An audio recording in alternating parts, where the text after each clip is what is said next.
Bayangkan ini hadis disampaikan 15 abad yang lalu. Para sahabat nggak mengalami, para sahabat tercengang mendengarnya, para sahabat terheran-heran membayangkannya. Kok bisa ya umat Islam ngekor sama Yahudi sama Nasrani, kok bisa? Ya para sahabat jelas bingung karena tidak pernah mengalami hal itu. Ya Rabbi bil Mustafa balligh maqasidana.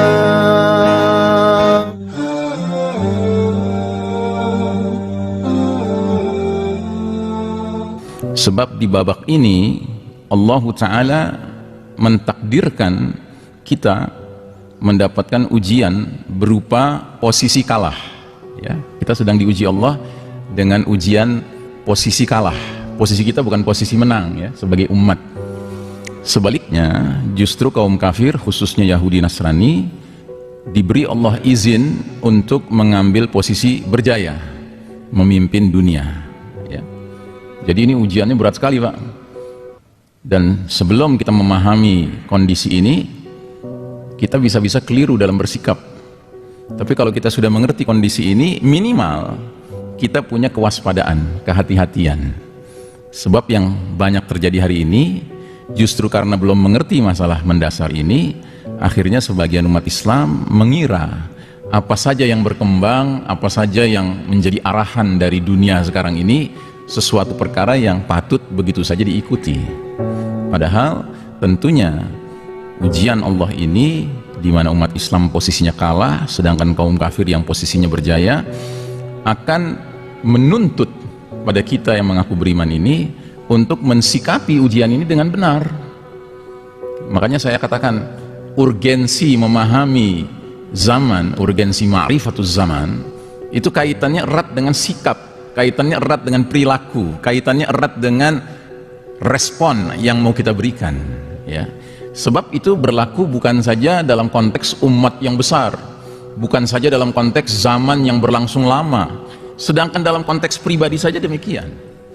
Setiap kita ini dari hari ke hari sebagai manusia, individu hamba Allah, itu mengalami perubahan-perubahan kan dari hari ke hari. Istilahnya ada hari-hari menyenangkan, ada hari-hari menyedihkan. Tentu berbeda.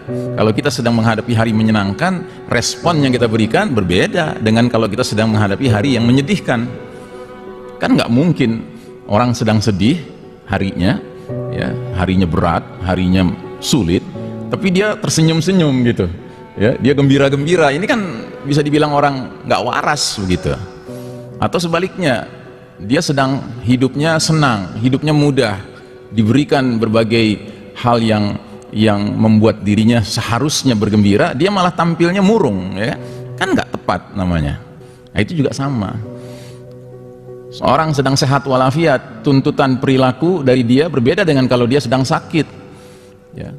Makanya alhamdulillah Nabi Muhammad SAW mengatakan seorang hamba Allah beriman yang melazimkan dirinya mengerjakan suatu ibadah tertentu, kemudian Allah takdirkan dia sakit sehingga dia tidak bisa mengerjakan ibadah itu, sekalipun dia sakit pahalanya ngalir terus sama dia. Masya Allah ya. Itu luar biasanya Islam.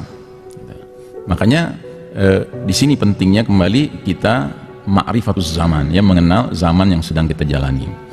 Dan zaman ini salah satunya digambarkan oleh Nabi 15 abad yang lalu adalah zaman di mana kita ya sebagai umat akan terjerembab dalam satu sikap ikut-ikutan kepada orang-orang terdahulu, sejengkal demi sejengkal, sehasta demi sehasta, sampai sekiranya mereka yang diikuti itu jelas-jelas masuk lubang biawak ya, sebagian umat ini terus saja ngikut. Udah kelihatan mereka masuk lubang biawak, udah kelihatan mereka ngawur, udah kelihatan mereka masuk jurang ya kan, tapi kok diikuti terus begitu. Dan sahabat terus bertanya, ya Rasulullah, apa yang kau maksud tuh kaum Yahudi Nasrani? Kata Nabi, faman, who else? Siapa lagi kalau bukan mereka? Bayangkan ini hadis disampaikan 15 abad yang lalu. Para sahabat nggak mengalami, para sahabat tercengang mendengarnya, para sahabat terheran-heran membayangkannya. Kok bisa ya umat Islam ngekor sama Yahudi sama Nasrani? Kok bisa? Ya para sahabat jelas bingung karena tidak pernah mengalami hal itu. Di Madinah Yahudi ada, di Madinah Nasrani ada, di Madinah orang musyrik ada, tapi posisi mereka lemah, posisi kaum muslimin kuat, sehingga akhirnya Yahudi Nasrani musyrikin yang ada di Madinah ya tunduk kepada kaum muslimin. Tetapi terus Nabi bilang suatu ketika nanti umat ini akan ngikut kebiasaan orang-orang terdahulu. Ya. Nah, kita ditakdirkan hidup di suatu masa di mana hadis ini menjadi realitas. Hadis ini menjadi realitas sekarang. Nah, karena hadis ini sudah menjadi realitas, masa iya lalu kita ngelihat Yahudi Nasrani berkelakuan tertentu dan sudah jelas mereka kelakuannya berujung kepada masuk jurang, masuk lubang biawak, lalu kita masih terus saja manut sama mereka, ya kan?